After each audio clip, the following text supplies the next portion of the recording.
معیاری تحقیق کی حوصلہ افزائی کے لیے یہ تجویز کیا جاتا ہے کہ ٹیکس دہندگان کا ڈیٹا مناسب سیف گارڈز کے ساتھ تعلیمی اداروں اور ڈونر ایجنسیز کے ساتھ شیئر کیا جائے۔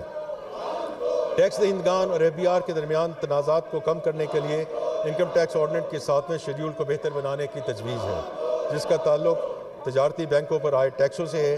توقع ہے کہ ان تبدیلیوں سے ٹیکس کا نظام منصفانہ اور مساویانہ ہو سکے گا۔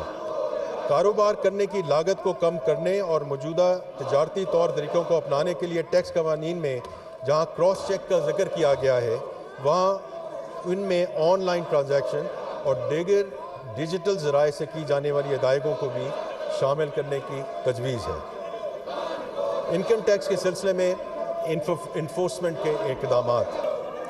جناب اسپیکر، میں اس معزز ایوان کے علم میں لانا چاہتا ہوں کہ ہم ایسے اقدامات تجویز کرنا چاہتے ہیں جن سے انفورسمنٹ بہتر بنائی جا سکے، ٹیکس چوری کا خاتمہ کیا جا سکے اور ٹیکس کے نظام میں دیانتداری کو فروغ دیا جا سکے تاکہ عوام کا اعتماد بحال ہو۔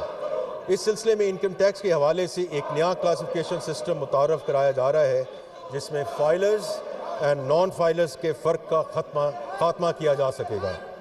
جو لوگ اپنے گوشوارے اور اپنی ویلتھ سٹیٹمنٹ جمع کروائیں گے، صرف وہی بڑے مالیاتی لین دین کر سکیں گے، جن میں گاڑیوں اور غیر منقولہ جائیداد کی خریداری، سیکیورٹیز اور میوچل فنڈ میں سرمایہ کاری اور بعض بینک اکاؤنٹس کھولنے کی سہولت جیسی چیزیں شامل ہیں۔ ان لوگوں کے لیے ضروری ہوگا کہ FBR کے پورٹل کے ذریعے اپنی مالی حیثیت اور آمدنی، تحائف، قرضے اور وراثت جیسی مالی ذرائع کے دستاویزی ثبوت ظاہر کریں۔ دیانتدار ٹیکس دہندگان کو مالیاتی لین دین کرنے کا اہل ہونے کے لیے ٹیکس کا گوشوارہ بھرنے کا آپشن دیا جائے گا۔ شیڈول بینکوں اور FBR کے درمیان بینکاری اور ٹیکس کے حوالے سے معلومات کے تبادلے کے لیے قوانین متعارف کرائے جا رہے ہیں، جس سے خامیوں کی نشاندہی اور ٹیکس قوانین کی پاسداری بہتر ہو سکے گی۔ FBR کو یہ اختیار حاصل ہوگا کہ وہ ٹیکس کی بنیاد وسیع کرنے اور انفورسمنٹ کو بہتر بنانے کے لیے بیرونی آڈیٹرز کی خدمات کانٹریکٹ پر یا تھرڈ پارٹی کی وساطت سے حاصل کریں۔ جناب اسپیکر، اب میں سیلز ٹیکس ایکٹ میں ترامیم کے تجاویز کی طرف آتا ہوں۔ سیلز ٹیکس کے نظام میں مساوات لانے اور اس کی دیرینہ خرابیوں کو دور کرنے کے لیے درج ذیل اقدامات تجویز کیے جا رہے ہیں۔ درآمد شدہ اور مقامی طور پر تیار کردہ سولر پینلز کے درمیان مسابقت میں برابری کو یقینی بنانے کے لیے تجویز ہے کہ سولر پینلز کی درآمدات پر 18% کی شرح سے ٹیکس عائد کیا جائے۔ یہ اقدام پاکستان میں سولر پینلز کی مقامی صنعت کے فروغ میں اہم کردار ادا کرے گا۔ آن لائن کاروبار اور ڈیجیٹل مارکیٹ پلیسز کی تیزی سے ترقی نے ٹیکس قوانین کے پاسداری کرنے والے روایتی کاروباروں کے لیے مشکلات پیدا کر دی ہیں۔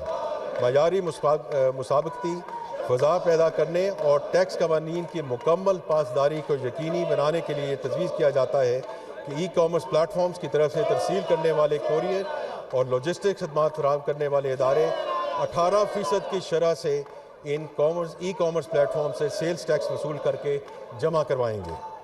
پیٹرول یا ڈیزل استعمال کرنے والی اور ہائیبرڈ گاڑیوں پر سیلز ٹیکس میں یکسانیت لانے کے لیے یہ تجویز جاتی ہے کہ 18% ٹیکس سے کم شرح والی گاڑیوں پر بھی 18% عمومی سیلز ٹیکس عائد کیا جائے۔